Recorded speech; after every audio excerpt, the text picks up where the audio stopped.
Hello there. So today we're going to have, this is one of two videos I'm going to do about the new forthcoming Sebo Balance A1 cordless vacuum cleaner.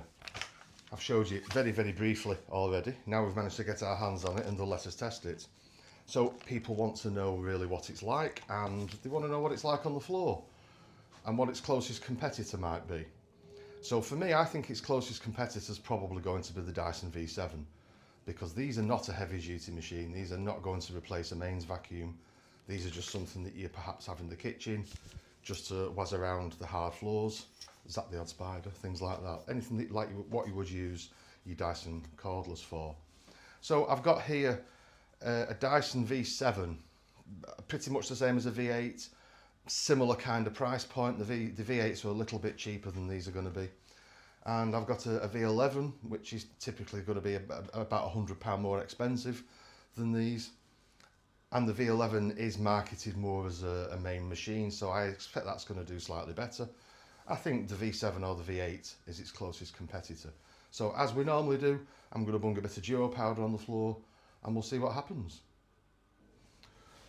So about these, one of the things that these do, which other cordless machines don't, when you turn them on, you just pull the trigger once for on and once for off. We think older people are going to like that, because we find older people, especially if they've got like arthritis in their hands, something like that, they struggle to hold the trigger. And these are very light. Now, the head on these, it's a relatively small head compared to some of the bigger Dysons. It's probably more similar to the old DC34s. So let's see how this one does. And what you have to do with these, this is what I was going to tell you. Rather like the Dyson V11, when you start it, it starts on like medium power, and you have to press one of the buttons here a couple of times to take it up to full speed. So let's see how we go with this.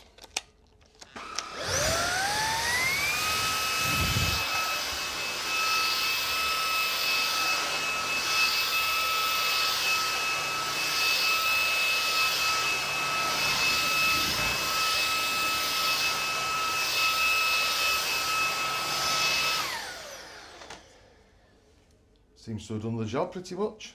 Let's try the Dyson. So this is the Dyson V7.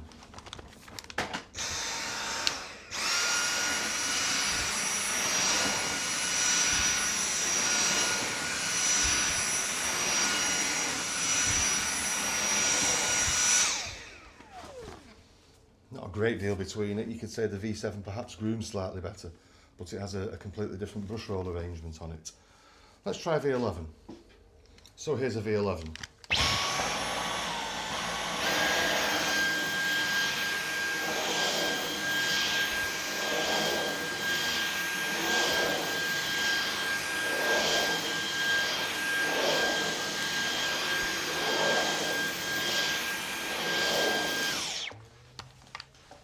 So let's have a closer look at what happened. Over here we've got the bit the Sebo did. It has took the powder up. There's a couple of little bits and bobs left over. In the middle we've got where the V7 was, and we've got the V11 over here. Now it's probably quite predictable that the Dyson is going to groom carpet a little bit better, because these are multi-floor heads, they're wider and they've got a more aggressive brush roll. And certainly in the case of the V11, it's a more expensive machine. So this balance, it works all right on the carpet. It doesn't work as well as a more expensive and bigger Dyson V11 or V15 was. It's reasonably comparable to the V7, I'd say. It does the job, but you know, it's not designed. Dyson market their machines as whole of house vacuums for carpet and for everything, and we've always thought that slightly disingenuous of Dyson. What we find is that most people who have, say, a Dyson V7 or a V8, they have it as a secondary vacuum and they have a proper vacuum as the main one. And this is what Sebo are suggesting that you do with these, and indeed what we would suggest that you do if you choose to buy one of these. This is not going to replace one of those. It just isn't. This is always going to perform 100 times better. What these are for is a secondary machine for whizzing around the kitchen floor. You've got a guest coming in 2 minutes. You don't want to start pulling the cord off and dragging the machine out the cupboard under the stairs. Grab this, have a quick whiz round. This is really what they're for. And also, for older people. A lot of older people struggle with weight, and people always come in asking for lightweight machines. And something Dyson cordlesses are is not light. Now, and this is light. And you are never going to get fantastic performance out of a very, very lightweight machine. Nobody yet has invented that. You either have a bit of weight and good performance, which is what you find with Sebos and what you find with the heavier cordless Dysons, V11s and V15s, which are also very hard on the arm, even for me. I don't want to do too much of one of those. I just want to whiz around with one quickly. So yeah, for whizzing round, it's a lightweight machine. It's designed to be a light duty machine. So for that, it does its job. It remains to be seen what they're going to be sold at in comparison to the closest competitor, I suppose, in the Dyson range. You can still buy the Dyson V8. These are going to start about £300 at recommended retail price. Probably people may charge a bit less than that. We don't know yet because they're not here and we've not seen what everybody's going to charge. But people certainly are going to hold this up against the Dyson price-wise and see how that compares. But on the carpet here, it's done the job. It's not really designed, it's not designed for your German Shepherd and things like that. It's just designed for a quick whiz round and a light duty machine. It does that job. So there are two takeaways from this, and really what its USP is weight. It is very, very light, which some of the bigger Dysons and other cordless machines are not. There are a lot of other very lightweight cordless machines on the market, and the vast majority of them are no good. So it is light, that's all right. And the other thing it's got going for it is this thing with the trigger for older people. You can do that. You can kind of switch it on and switch it off with the trigger rather than holding it.